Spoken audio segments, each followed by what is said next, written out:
As we age, there's a lot of things to fix with our makeup, but the hollowness under my eyes is one of the biggest. If you're having challenges with the hollowness underneath your eyes, making your eyes look dark, heavy, and even tired, let's not even mention older, then this tutorial is right for you. We're gonna take your under eye hollowness from this to this in just a couple simple steps. If you're new to my channel, hi, I'm Jody and I love all things beauty. Think of me as your midlife beauty bestie. And today we're gonna fix that hollowness, and it's a lot easier than you probably think.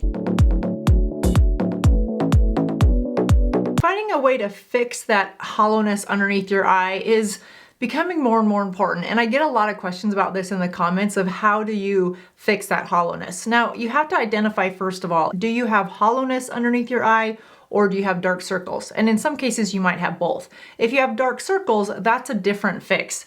Dark circles require you to use some sort of a color corrector to neutralize that color. And I like the one by Kosas. You guys, there are 5 or 6 different shades by Kosas color corrector. I like this because it's a Sephora clean brand, which means there are no toxins in it, but it also contains caffeine, so it helps to depuff that area. It also keeps that area hydrated. This isn't a tutorial on color corrector and dark circles, but if that is something that you suffer from, then I would definitely check out a color corrector and then your concealer. But if you have come to this video because you want a makeup fix for your hollowness underneath your eyes, you've come to the right place. There are more permanent or semi-permanent fixes for this. You can get filler underneath this eye area. I don't do that because I have a weird situation with my eyes. This under eye is more puffy and this one is very hollow. It's almost as if I slept like this all night and all the fluid drained out of this eye and puffed up this eye. So I don't like the way this looks, and it stays that way pretty much all day. If I was to get filler, in my own mind, I worry that it might look like this side, and that's just not I would rather deal with the hollowness than the puffiness, because the hollowness I can give an optical illusion to. The puffiness is just harder to hide or camouflage because from the side it's just puffy. So for me, filler isn't an option, so I had to get creative and find something that was going to work. All right, so the first thing that you want to do is make sure that your under eye area is really hydrated so that whatever product you put on that under eye area, it looks more moist, dewy, glowy. I like to use the CeraVe Skin Renewing Night Cream. I've talked about this one a lot. I just get the small jar because I don't use enough of it to warrant the really big jar, because I really just use this as a face cream for day and night.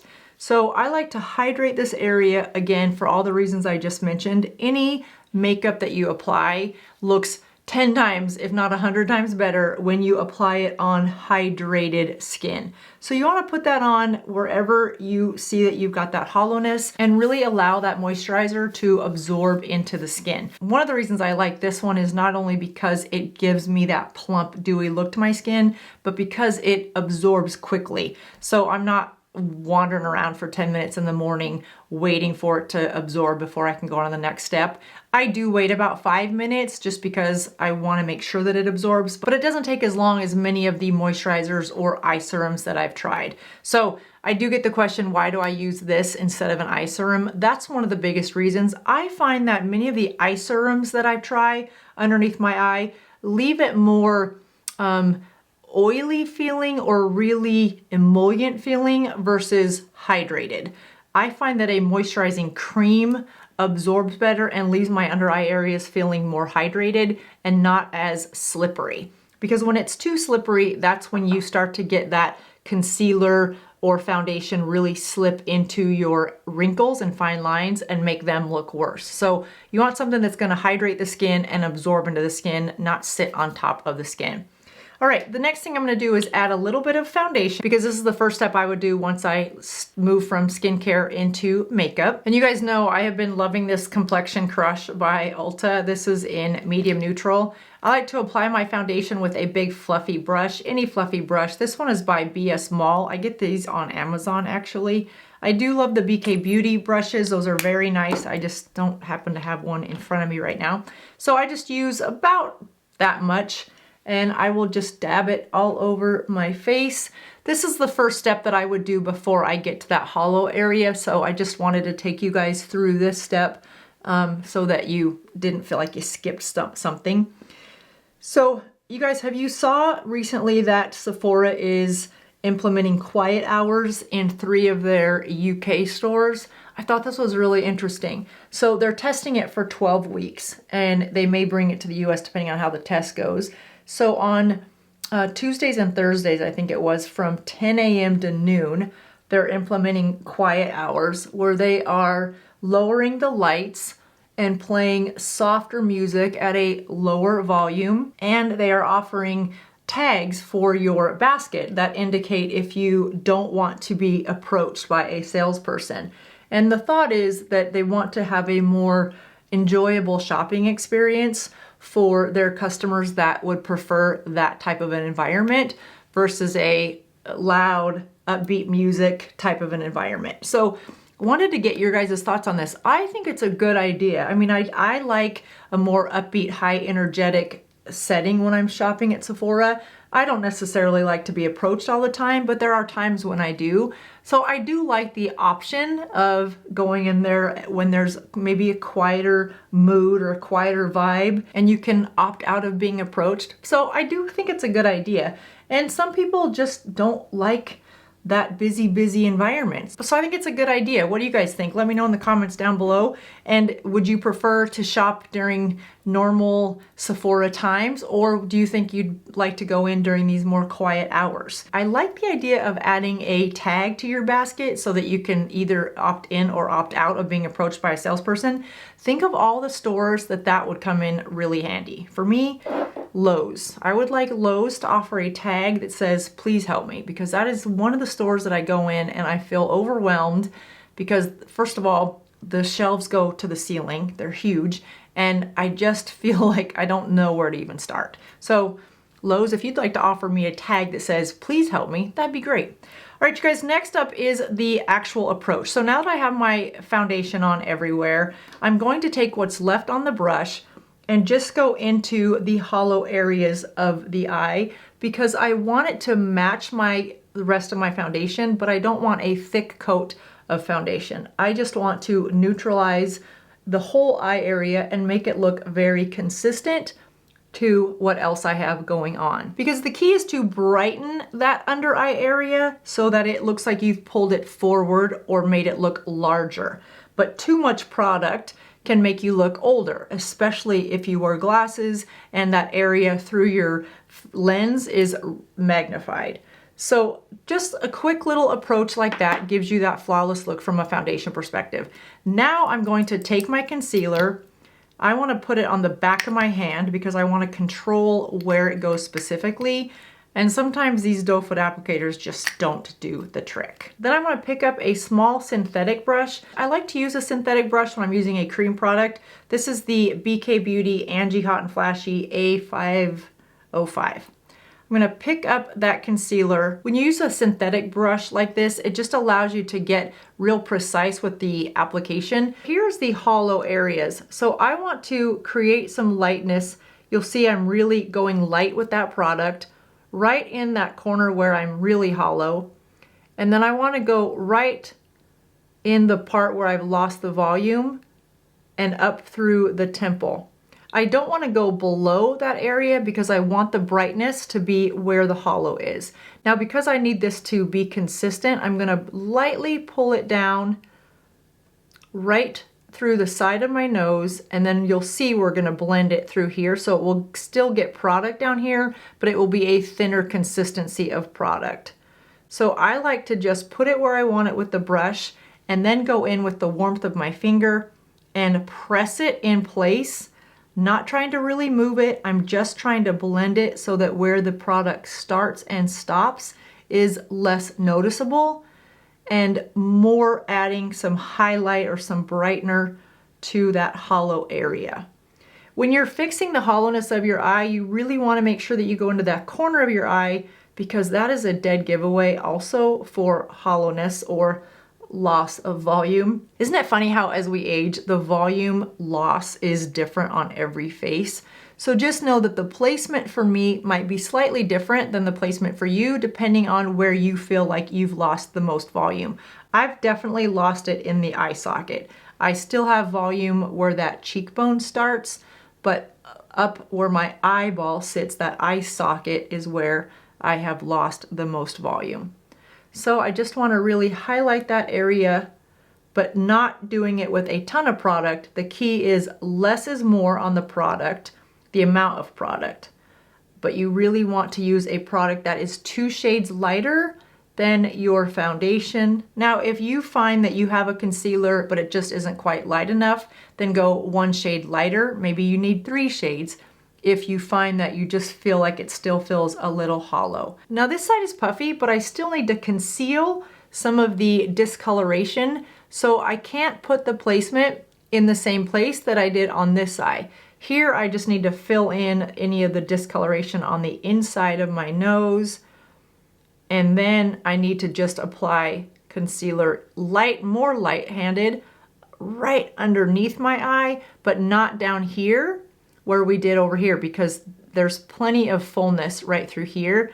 I just need to get rid of any discoloration. So I'm going to start a little higher and then blend that down really lightly so that it all matches and it doesn't look like I've just skipped a strip of product, which is why we started with the foundation first over everything, was to make sure that you had a consistent look and you had everything matching. That allows the brightener to act as a brightener and not as much as a concealer. Let your foundation do some of the concealing and let your concealer be your brightener. Does that make sense? That's why it's important that that brightener or concealer is 2 to 3 shades lighter than the foundation color. All right, so now that I've got that placement, I'm going to take my foundation brush again and just really lightly go over everything to make sure that where the foundation starts and stops is seamless with where the concealer starts and stops. Now, you might find that you are more hollow on this outer corner if you've got pronounced cheekbones like I do and you're losing some volume. Then this area right here might be a little darker for you. If that's the case, no problem. Just focus your concealer or your brightener right on the shelf of that dark shadow. That's going to allow you to pull out that area and make it look more forward and not as sunken in. So something like that. Again, the placement of your concealer, aka brightener, is really going to be dependent on where you've got that hollowness. For some people, it's more in this trough here, this tear trough, and for some of you, it might be out here. In my case, it's a little bit of both. So I can see where I needed to add a little bit more on this outer corner. So just spend a little bit of time looking in the mirror and identifying where is that hollowness, where is it bothering you the most, and then place that concealer, that brightener in those areas.